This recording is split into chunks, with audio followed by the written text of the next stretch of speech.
राहु राजा त्रिलोकी के, शत्रु दुश्मन नाश करे, धन धान और औरत सुखिया, रवि आयु प्रकाश करे।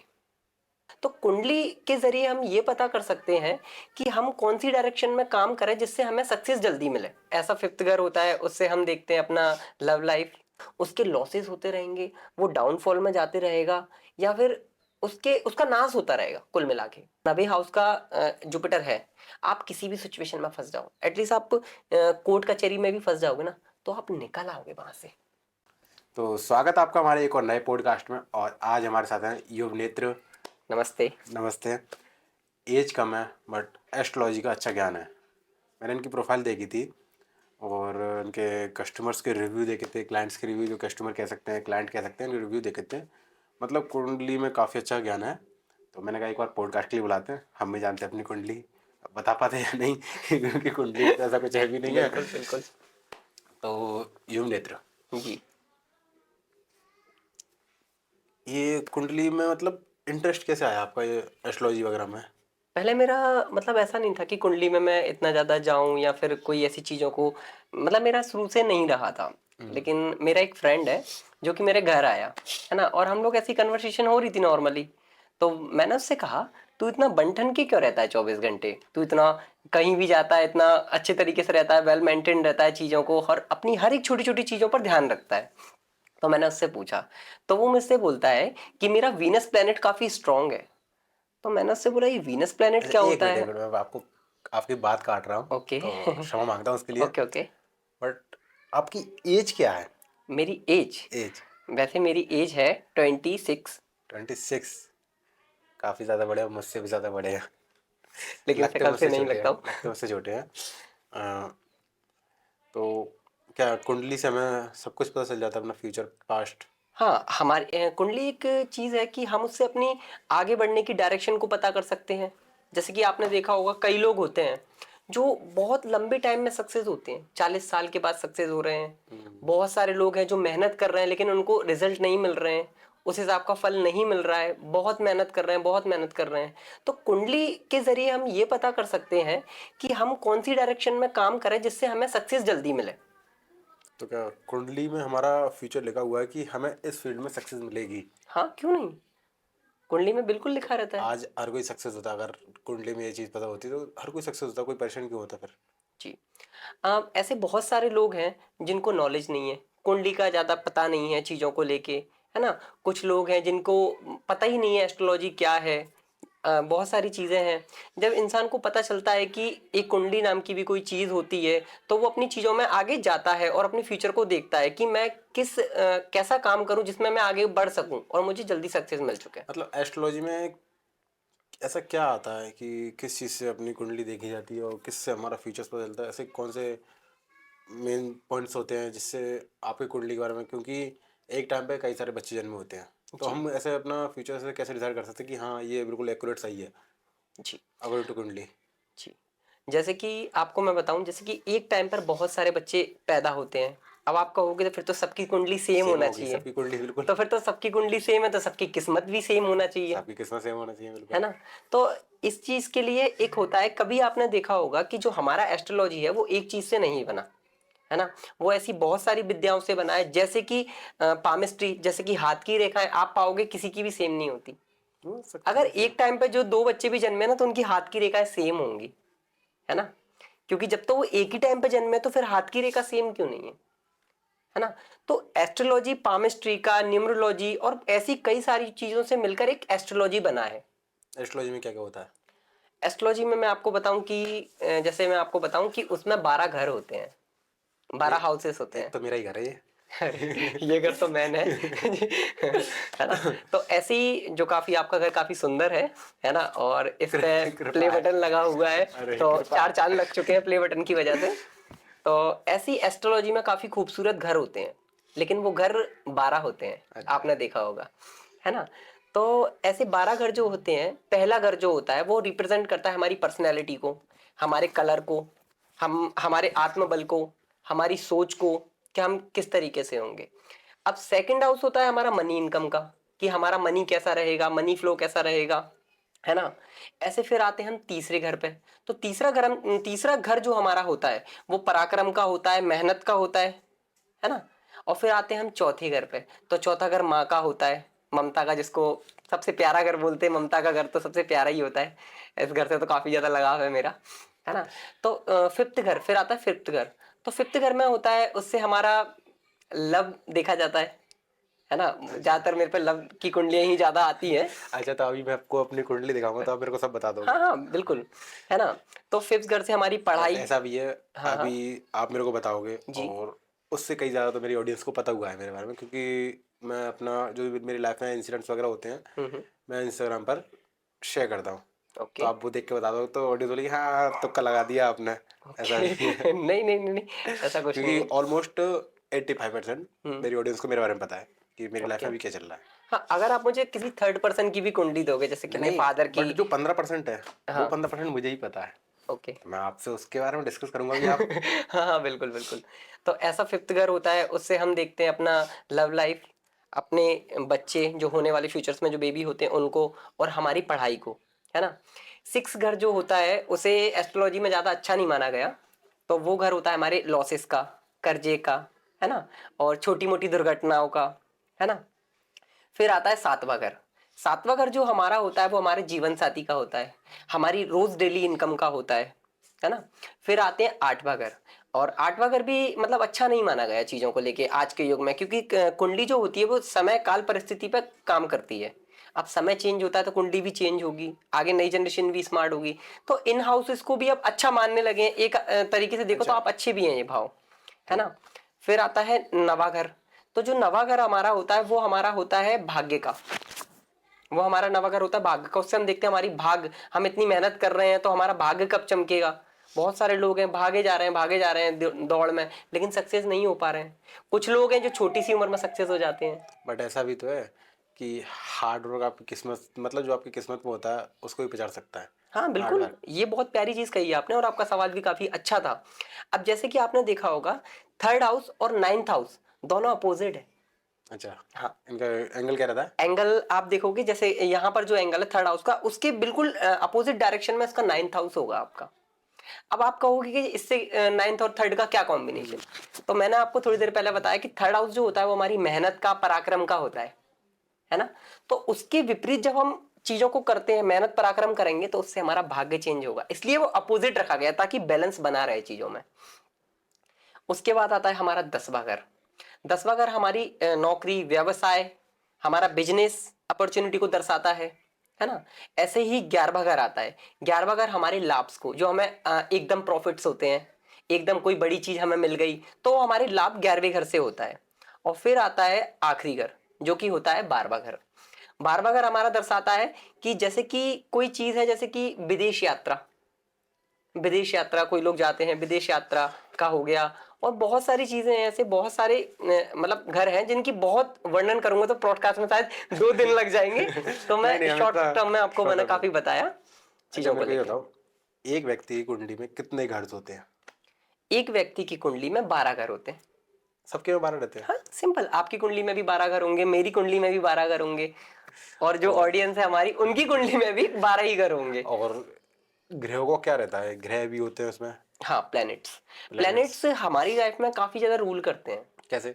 जैसे मैं आपको एक छोटा सा एग्जांपल दूं, जैसे कि आपने किसी को देखा होगा कि वो बहुत गुस्से वाला है, उससे हम जरा सी मुझे बात। देख लो आप। हाँ हाँ कह सकता हूँ ऐसा, लेकिन ऐसा नहीं है, हमारे और भी ग्रह हम पर इम्पैक्ट डालते हैं। अब मंगल है, तो मंगल हमारा थोड़ा गुस्से का कारण भी है, आत्मबल का भी कारण है ना। आप जुपिटर को देख लो, है ना। अब जुपिटर जो हमारा होता है, जिसे गुरु ग्रह कहते हैं। अब आपने कभी ऐसे बंदा देखा होगा जो जिसमें बहुत ज्ञान होता है, वो बहुत विनम्र शांत स्वभाव का होता है, और उसमें ज्ञान बहुत होगा। वो जब भी आपको कोई एडवाइस देगा बहुत अच्छी देगा, उसमें गुस्सा बहुत कम देखने मिलेगा। तो ये हमारे प्लेनेट हमारी लाइफ में ऐसे रूल्स करते हैं चीजों को। बताइए, जी क्रिएटर्स हैं, यूट्यूबर्स हैं, जी इन्फ्लुएंसर्स हैं, मतलब इन्फ्लुएंसर्स कहेंगे, क्रिएटर्स कहेंगे, ओके, आपके लाइक मी, जैसे लाइक मी। तो अगर हमको अपनी कुंडली में पता चला है कि यहाँ हमारी सक्सेस है तो हम 3 साल से क्यों मेहनत करेंगे? हमें पता है कि हमारा भाग्य 2 साल बाद खुलने वाला है, तो हम उसके 1 महीने पहले ही मेहनत करेंगे ना। 2 साल पहले की मेहनत करेंगे जी। तो इसका क्या प्रभाव पड़ेगा? देखो, अब आप बोलोगे कि जैसा कि आपने कहा कि मुझे पता चल जाए कि मेरा जो भाग्य है वो 2 साल बाद उदय होगा, है ना। अगर आपको पता चल जाएगा फिर तो आप मेहनत नहीं करोगे। लेकिन अगर भाग्य में लिखा है कि आप ये चीज करोगे तभी आपका भाग्योदय होगा, ये भी है, तो ये भी। मेहनत भी, जैसा मैंने आपको बताया थोड़ी देर बट पहले। ये भी तो है, जी। सॉरी मैंने आपकी बात काट दी, ओके, कोई बात नहीं। कंप्लीट नहीं। कुछ लोगों का कहना है जो होगा देखा जाएगा, हम्म। भगवान ने हमारे लिए कुछ अच्छी लिखा है, आगे जाके हमें मिल ही जाएगा। हम्म। इस उम्मीद पर कई लोग बैठे हुए हैं हाँ। कि भगवान ने हमारे लिए कुछ ना कुछ लिखा है, वो हमारे साथ ही होगा। हम्म। और इसमें कुंडली से कोई हमारा लेन देन नहीं है, कुंडली में कुछ भी लिखा हो, भगवान ने जो लिखा है वो कट नहीं सकता, चाहे कुंडली में हो या चाहे ना हो। हम्म। तो इसके लिए क्या कहोगे? देखो, भगवान ने पहले ही ऑलरेडी सारी चीजें सेट कर रखी हैं, हम्म, है ना। जो अब कुछ काम होते हैं जो भगवान खुद नहीं करते, उन्होंने एक ऐसा क्लाइमेट तैयार कर रखा है चीजों का। जैसे कि मैं आपको बता दूं कि भगवान ने ऐसी बहुत सारी चीजें बना रखी है। अब कोई मानता है भगवान है या नहीं है, बहुत सारे सवाल उठते हैं इसमें, और मुझे पता है कि कमेंट्स में भी ऐसे सवाल उठेंगे कि भगवान होते हैं नहीं होंगे, है ना। आप एक चीज बताओ कि अगर भगवान नहीं होते, आज आपने ये रूम तैयार करा है, तो एक व्यवस्थित चीज तैयार की है आपने। जैसे कि आपने सेट किया कि मुझे यहाँ वॉल चाहिए और यहाँ मेरा प्ले बटन होगा और इधर से मेरा दरवाजा होगा, ऊपर फैन लगा देता हूँ जिससे हवा आएगी, है ना, और सामने एसी लगा देता हूँ कि फैन खराब हो गया तो एसी की भी हवा आ जाएगी, है ना। तो ये चीज हो गई आपकी व्यवस्थित। पर वो क्योंकि वो भी तो किस्तों पर है। अरे अरे, ऐसा नहीं हो सकता कि यूट्यूबर किस्तों पे नहीं हो नहीं सकता। नहीं, किस्तों पर ही है, अरे जो अरे दिखता है वो बिकता है। अरे अरे अरे। हमें अपनी लग्जरीज लाइफ दिखानी पड़ती है, ओके। तब हमारे व्यूज आते हैं। ओके। अगर हम अपनी लग्जरीज लाइफ नहीं दिखाएंगे ना, तो कोई व्यू नहीं आएगा। और अगर या तो हम अपनी बिल्कुल लग्जरी लाइफ दिखाएं, या तो फिर ऐसी लाइफ दिखाएं कि हमारे पास कुछ नहीं है, तो व्यूज आएंगे। अगर हम मिडिल क्लास है, लाइक मैं मिडिल क्लास हूँ, एवरेज है, मैं कुछ भी चीज़ लेने से पहले सोचना पड़ता है। जी। तो मैं सोचूंगा 10 बार कि मैं इसको लूँ या नहीं लूँ, क्योंकि मेरे पास नहीं है पैसा। हम्म। कल को मैं ये एसी भी लेके आया, मैंने फाइनेंस कराई, तो जी। मेरे को सोचना पड़ा ना। और अगर मेरे पास कुछ नहीं है, मैं बिल्कुल अपनी। देखो, ऐसा कह सकते हैं, आज आप इन्वेस्टमेंट कर रहे हो तो जाहिर सी बात है, आज आपने इन्वेस्टमेंट किया तो कहीं ना कहीं फल तो वो आपको देगा। आज नहीं, आज से 2 साल बाद देगा, 3 साल बाद देगा, है ना। तो वो आपको आगे जाके फल देगा, क्योंकि कोई भी इन्वेस्टमेंट होती है वो कभी बेकार नहीं जाती। आज आप एक छोटा पौधा लगाओगे, रोज पानी दोगे, एक टाइम बाद आपको छांव देगा, फल देगा, फ्रूट देगा। तो एक समय होता है हर चीज का। अच्छा, मेरे को ये बताइए, एस्ट्रोलॉजी है क्या? क्योंकि देखो, लोग कुंडली भी दिखाए थे अपनी। एस्ट्रोलॉजी, न्यूमोलॉजी, पता नहीं कौन कौन सी लॉजी यूज होती है। एक हाथ पढ़ने वाली रेखा, क्या कहते हैं? पामिस्ट्री, पामिस्ट्री, हस्तरेखा जैसे कहते हैं। हस्तरेखा जैसे कहते हैं। सॉरी, मेरा माइंड कहीं और चला गया था, कोई बात नहीं। हाथ से कहीं और चला गया था, और रेखा की जगह तो ओके। तवा तवा। तो है क्या ये? लोग दिखा तो लेते, पर पता नहीं है, मेरे को भी नहीं पता इस बारे में। मेरी भी बनी हुई रखी कुंडली, और मैं अभी आपसे डिस्कशन करूंगा उसके बारे में कि आप जी। सही बता पा रहे हैं कि मेरा एक्यूरेट, किसी ने गलत आया, आप सही बता रहे हैं कि जी। क्या। अगर दोनों का मैच होता है तो हाँ, मैं कहूँगा कि सेम है। सेम है। देखो, एस्ट्रोलॉजी, जैसे कि आप छोटे थे तो आप जब स्कूल जाते थे तो आपके बैग में काफी बुक्स होती थी, है ना। जिसे हम सब्जेक्ट कहते हैं, हिंदी की बुक्स, हिंदी का सब्जेक्ट, इंग्लिश का बुक, इंग्लिश की सब्जेक्ट, साइंस, मैथ्स, है ना। तो ये एस्ट्रोलॉजी एक सब्जेक्ट है जो कि बहुत प्यारा सब्जेक्ट है, और मुझे तो काफी ज्यादा इंटरेस्ट आने लगा इस सब्जेक्ट में, है ना। एस्ट्रोलॉजी प्लस मैथ्स, है ना। अब आप बोलोगे एस्ट्रोलॉजी और मैथ्स में क्या अंतर है, तो आपको पता होगा कि नासा कुछ टाइम पहले ही आया है ना। नासा आपके सामने ही आया है, जिसने बताया कि सूर्य से धरती की इतनी इतनी दूरी पर है, गणना है ना। लेकिन आपको पता है इस सब्जेक्ट में पहले ही लिखा हुआ था। हनुमान चालीसा पढ़ लीजिए। हनुमान चालीसा आप पढ़ लीजिए, सनातन धर्म काफी सनातन पुराना है इस काफी चीज पे, पुराना है इस चीज के लिए। है ना। तो सोचो वो कितनी प्यारी टेक्निक रही होगी उस समय में, तो धरती से लेकर सूर्य की गणना हो गई। ये सब्जेक्ट काफी प्यारा है ना। अब आप कहेंगे जैसे कि इसमें 12 हाउसेस मैंने आपको बताए थे चीजों को लेके, तो इसमें एक प्लेनेट मेरा सबसे फेवरेट प्लेनेट है जिसका नाम है राहु। और शायद राहु के नाम से लोग डरते भी हैं। काफी ऑडियंस है, मैंने काफी ब्रॉडकास्ट देखे तो उसमें भी लोग डरते हैं कि राहु, अरे कब जाते हैं राहु के नाम से। तो राहु से डरने का नहीं है, बस राहु को बैलेंस करना आना चाहिए। तो हर किसी की लाइफ में राहु मैन उच्च है। तरम, तो क्या कहते हैं उसको, उच्च सीमा पर रहता है, जी। या फिर लो? डाउन में रहेगा। क्या ज्यादातर चांसेस क्या रहते हैं राहु के? राहु के, देखो राहु एक ऐसा ग्रह है, कलयुग का राजा कह सकते हो आप उसको। कलयुग ही चल रहा है। कलयुग का राजा कह सकते हो, मतलब आप, मैं आपको चीज बताऊं, राहु की पावर अगर आपको जानना है, राहु अगर किसी घर में अगर बैठा हुआ है, पावरफुल होके बैठा हुआ है ना। आपने कई लोग ऐसे देखे होंगे जिनको रातों रात सफलता मिल गई बिना मेहनत के, आज आप काफी टाइम से मेहनत कर रहे हो, मैं देख पा रहा हूँ कि आप आज अच्छे मुकाम पे हो आज एक, लेकिन आपने जितनी मेहनत की आप उस मुकाम पे नहीं हो आज। मैं नहीं समझता, मैं जब से आपको देख रहा हूँ चीजों को, आज आपके कम से कम 10 मिलियन तो होने चाहिए जितनी मेहनत आपने की है चीजों को लेके, है ना। तो कुछ कोई लोग आपने देखा होंगे, एक रील बनाई और वायरल हो गए, एक रील में इतना फेमस हो गए। जैसा कि आपने देखा होगा अभी बीच में एक और वायरल हुआ था, बद्दो बद्दी, आपको याद बद्दू-बद्दी, है, हाँ, हाँ, जो बहुत बद्दू-बद्दी। सारी रिंग पहने हुए थे और काफी फेमस हुआ था, वो एक गाने से उठे हैं। हाँ, अब उनका गाने में गाना कोई नहीं है, कोई सुर नहीं है, कोई ताल नहीं है, लेकिन फिर भी बंदा एक गाने से काफी ऊंचाइयां छू रहा है और काफी अच्छा पैसा कमाया उसने। तो क्यों? इसे बोलते हैं राहु की पावर। अब चाहे आप उसको एक गंदा फेम लो या डी फेम लो या फिर अच्छा फेम ले लो, उसको तो उठा दिया, नाम करा दिया ना। राहु अगर आपकी लाइफ में आया तो आपको लग्जीरियस पैसा और नाम, ये चीजें आपको अच्छा देगा। देखो, मेरे हाथ में कोई भी रिंग नहीं है, जी। और मैंने कई ऐसे लोगों को देखा है जिनके हाथ में कोई रिंग्स नहीं रहती, फिर भी वो वायरल है, अच्छे मुकाम पर है। और जी। कई ऐसे लोगों को देखा है जिनके हाथ में नग है, हम्म। जैसे कि आप ही को देख रहा हूँ मैं, आपके हाथ में एक हरे कलर ग्रीन का नग एमरोल्ड है है, मेरे ग्रीन हाथ में। एमरोल्ड, जी। और एक सिंपल है जिसमें हम्म। कुछ भी नहीं है, हाँ, ये एक चांदी का ऐसी छल्ला है। चला है। हम्म। तो इसका क्या प्रभाव, लोग बताते हैं कि हमारे जीवन में नग का भी बहुत प्रभाव पड़ता है, बहुत ज्यादा। और कितने प्रकार के नग्स होते हैं और ये हमारी लाइफ में कैसे इम्पेक्ट करते हैं। देखो, ये जो नग्स होते हैं, ये जो जैसे कि एक होता है येलो सफायर, आपने देखा होगा किसी को पदोन्नति नहीं हो रही है, किसी की शादी नहीं हो रही है ना, तो उसके किसी को मान सम्मान नहीं मिल रहा है, किसी को कोई पूछ नहीं रहा है, तो उसके लिए उसकी कुंडली के हिसाब से एनालाइज करके, उसकी ग्रहों की दशा देखकर और कौन सा प्लेनेट किस हाउस में बैठा है, उस हिसाब से उसका स्टोन बनता है। और जब वो स्टोन पहनता है तो उसे मान सम्मान, इज्जत, पदोन्नति मिलती है। अब जैसा कि आपने मेरे ग्रीन एमरोल्ड के बारे में पूछा, तो ये जो होता है ये मनी के लिए होता है, ये बुद्धि तेज करने के लिए होता है, कम्युनिकेशन स्किल्स को अच्छा करने के लिए होता है। अब आप कहोगे कि आपने पहना है तो फिर इससे आपकी लाइफ में क्या प्रभाव देखने मिले, आपके मन में ये क्वेश्चन आ रहा होगा बिल्कुल चीजों को बिल्कुल लेके, आ रहा है, है मैं ना। पूछने ही वाला था आपसे। हाँ देखो, अब मैं इससे कहूँ कि मैंने इसको पहना, ठीक है, 6 मंथ हो गए, तो मैंने भी सोचा कि ऐसा क्या है, मुझे इसके प्रभाव देखने नहीं मिल रहे चीजों को लेके। लेकिन कहते हैं ना कि छोटा सा बीज गाड़ो, पानी डालते रहो, पानी डालते रहो, तो एक टाइम बाद उसके रिजल्ट दिखते हैं, तो मुझे इसके फल दिखे। अब जैसा कि मैंने एस्ट्रोलॉजी ऐसी नॉर्मल पढ़ना स्टार्ट किया कि बस मुझे इंटरेस्ट आना चाहिए, पढ़ना स्टार्ट किया। अब फिर मैंने नॉर्मली एक पेज बनाया, मैंने पेज बनाया और वो पेज पे वीडियो डाली, वो पेज पे वीडियो 1.5 लाख प्लस जा चुकी है। अब मुझे नहीं पता था कि इस रत्न के हिसाब से मेरे को पैसा आना स्टार्ट हो जाएगा। तो मेरी वीडियो वायरल हुई, अब मैं रात को बैठा तो मेरे से एक लड़की का मैसेज आता है, वो बोलती है सर आप क्या चार्जेस लेते हो अपनी कुंडली के। तो मैं सोच रहा कि एस्ट्रोलॉजी से भी पैसा कमाया जा सकता है।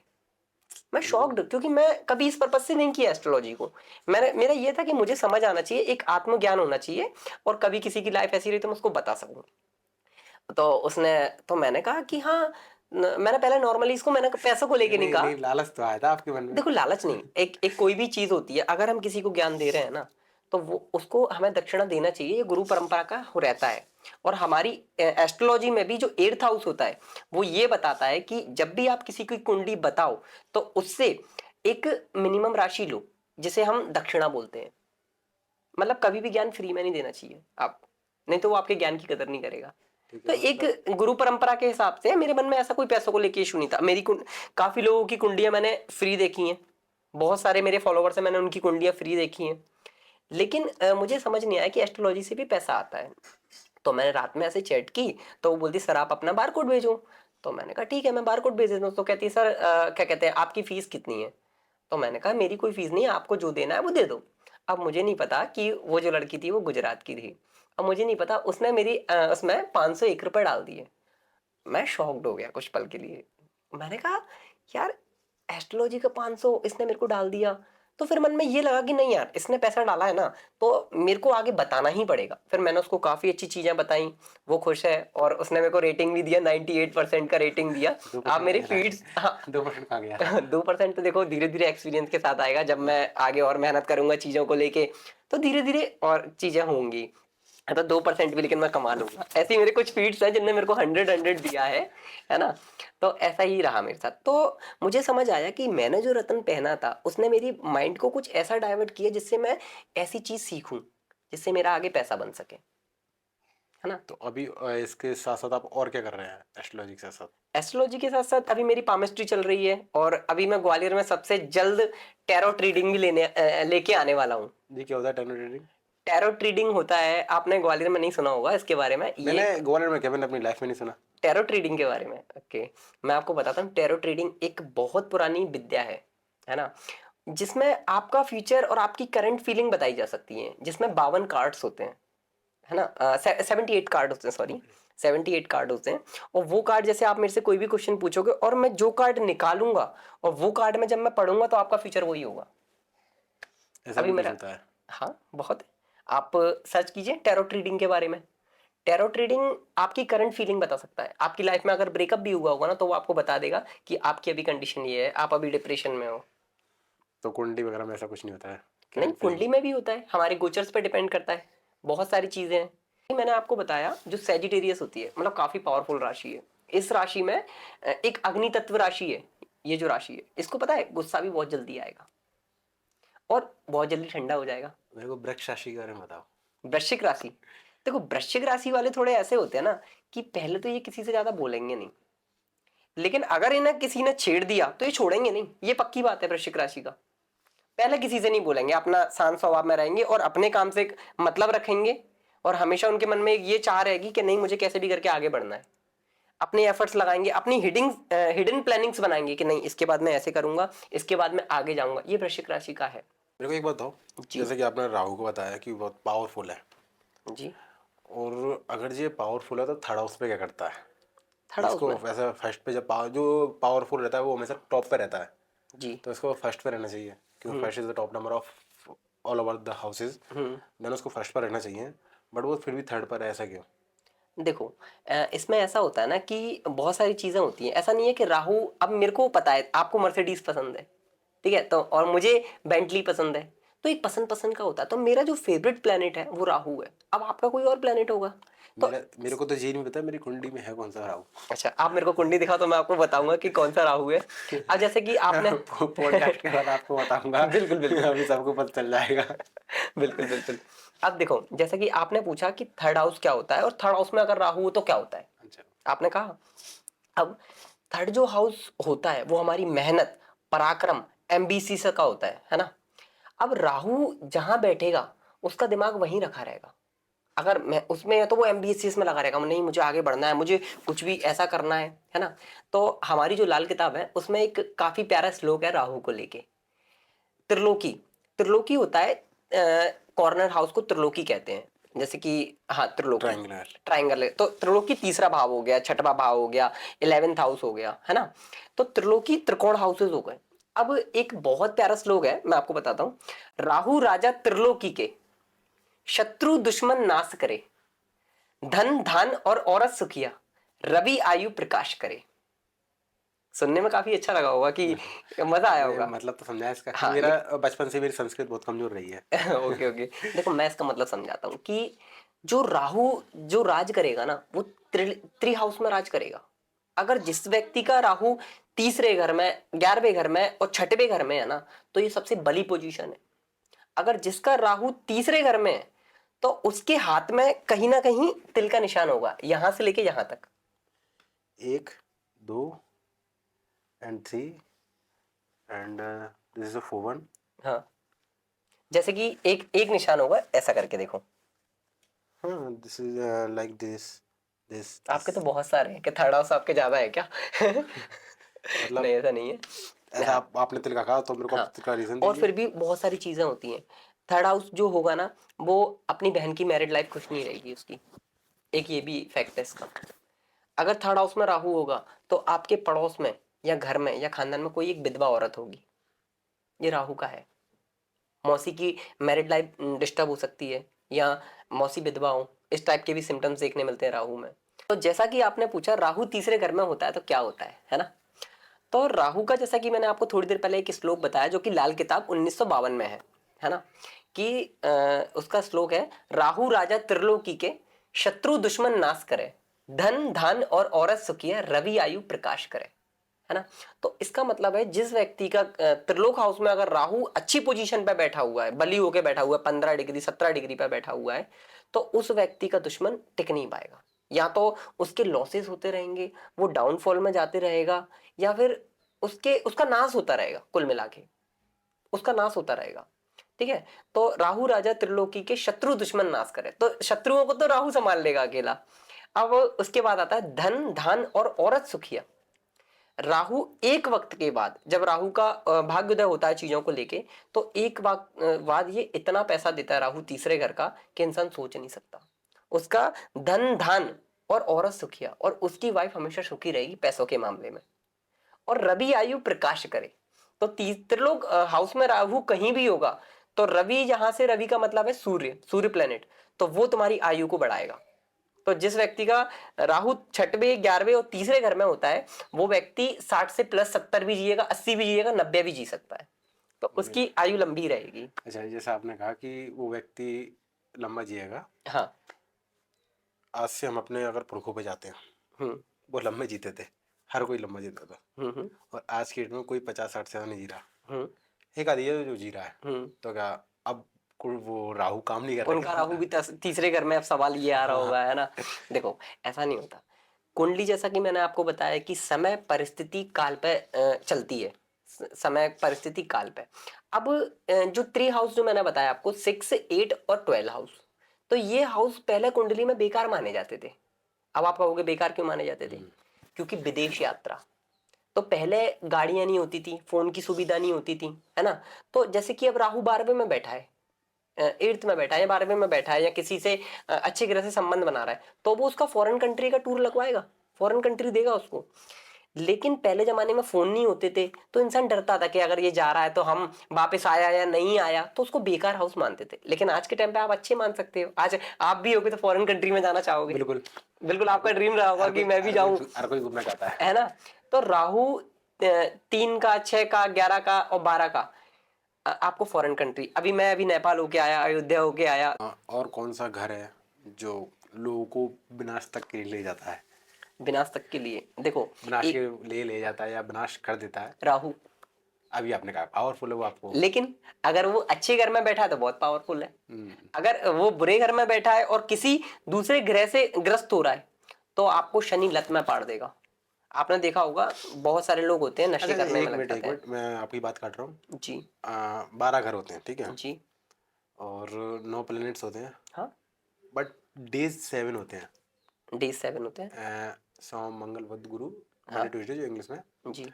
उनका क्या प्रभाव है जीवन के? देखो, अब जैसे सोम होता है ना, सोम को आप जैसे आप रवि है, तो रवि को आप सूर्य मान मैंने लो। रवि को सूर्य मान लिया, ठीक है। शनि को आप मान ही रहे हो, शनि को मान बुध लिया, आपका है ही बुध आपका उसमें। है, ठीक है। और गुरु, मंगल आपका है ही, मंगल है, गुरु गुरु है, आपका है ही। अब आप कहोगे फिर से 2 प्लेनेट का 2 चक्कर क्या प्लैनेट्स है? का चक्कर है, इसलिए मैंने ये क्वेश्चन पूछा। देखो, मेरे को माइंड से थॉट आया कि यार जब नहीं, आपका डेज काफी 7 है क्रिएटिव हो आप। और प्लैनेट्स हमारे 9 तो 2 कहाँ गए? 2 कहाँ गए? देखो, राहु होता है और केतु होता है, ये छाया प्लेनेट है। छाया प्लैनेट। छाया प्लेनेट मीन्स ये दिखते नहीं है, लेकिन इनके प्रभाव होते हैं, क्या है ना। इनमें भी बहुत पावर है? बहुत ज्यादा पावर है। मैं आपको एग्जांपल दिया ना कि छोटी सी उम्र में उठ जाते हैं, इतने ऊपर चले जाते हैं। ये छाया प्लेनेट है, ये उठाएगा गिराएगा, पता ही और नहीं चलेगा। जुपिटर प्लैनेट का क्या रहता है? जुपिटर, ये भी मेरा एक सबसे फेवरेट है, और मेरा आत्मकारक ग्रह है, और मेरी कुंडली का नवम हाउस का अच्छा, जुपिटर है। जो 90 हाउस में आता है अपना जुपिटर। नवम हाउस में है मेरा। ओके। जुपिटर भी अगर फर्स्ट हाउस में है, फर्स्ट हाउस में है, 5 हाउस में और 9th हाउस में है ना, तो ये कुंडली का दोष बहुत अच्छा से दूर करता है। अगर 90 हाउस का जुपिटर है, आप किसी भी सिचुएशन में फंस जाओ, एटलीस्ट आप कोर्ट कचहरी में भी फंस जाओगे ना, तो आप निकल आओगे वहां से, कैसे भी करके निकल आओगे। या कोई आपसे एक भगवान की जो सहायता होती है ना, डिवाइन हेल्प जिसको बोलते हैं, डिवाइन आपको मिलेगी।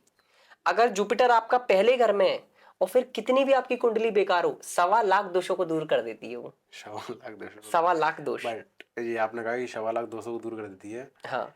और जो सुनते हुए आ रहे हैं कि हर एक दोष का परिणाम मिलता ही है आपको, आपके एक पाप का आपको उसको आपको भुगतान करना पड़ेगा, आज नहीं तो आपको अगले जन्म भुगतान करना पड़ेगा। तो ये फिर माफ कैसे है 1.25 लाख दोष? देखो, कभी कभी क्या होता है, आपका क्वेश्चन बहुत अच्छा था, तो मुझे भी काफी ज्यादा मजा आ रहा है आपके क्वेश्चन के आंसर देने में।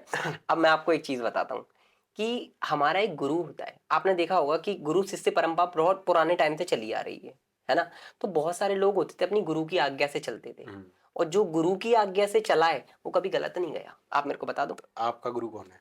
मेरा गुरु, मेरे गुरु मेरे फादर हैं, और मैं मोस्टली हनुमान जी को अपना गुरु मानता हूँ।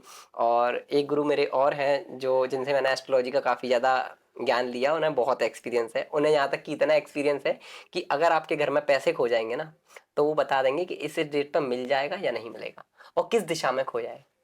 तो ये भी मतलब है, गुरु है तब नॉलेज है। गुरु तो नॉलेज के ऊपर है कि जो भी नॉलेज होगी पावरफुल वो करेगा। ओके। हमारे जीवन में लव लाइफ कौन से ग्रह पर होता है? लव लाइफ, ये काफी इंटरेस्टिंग क्वेश्चन है। और मेरे पे सबसे ज्यादा कुंडली जो आती है वो लव लाइफ को लेकर ही अच्छा। आती है, जो 18 से लेके 19 तक के हैं, 20-24 तक के हैं। हाँ, वो मोस्टली यही कहेंगे कि मेरा प्यार वापस आएगा कि नहीं आएगा, अरे वाह, या मुझे कैसा पति मिलेगा, मुझे कैसी पत्नी मिलेगी। मेरे पास ज्यादातर क्वेश्चन यही आते क्या हैं। बात है। तो आपकी शादी हो गई? मेरी अभी शादी नहीं हुई, सगाई हो गई? सगाई भी नहीं हुई अभी। तो आपको कैसा मिलेगा? आपने मुझे देखी मिलेगा होगी। एक वक्त आने पे, मुझे पता है कि मुझे कब मिलेगा, कैसा मिलेगा। यहाँ तक कि मैं आपको अपना भी बताऊंगा। मेरी पर्सनालिटी के हिसाब से मुझे कैसा वो कुंडली के अकॉर्डिंग होगा, आपके ग्रह की प्लैनेट्स के हिसाब से पता चलेगा उसका रंग रूप कैसा होगा चीजों को लेके। तो जैसा कि आपने कहा कि लव लाइफ को लेके कौन सा प्लैनेट रूल करता है चीजों को, है ना? देखो, लव लाइफ को करता है शुक्र, जिसे हम वीनस कहते हैं। वीनस। हाँ, अगर वीनस आपके 7वें घर में बैठता है ना? किसी पुरुष के अगर 7वें घर में वीनस बैठा है या चंद्र बैठा है, उसको बहुत सुंदर बीबी मिलेगी। ये फैक्ट है।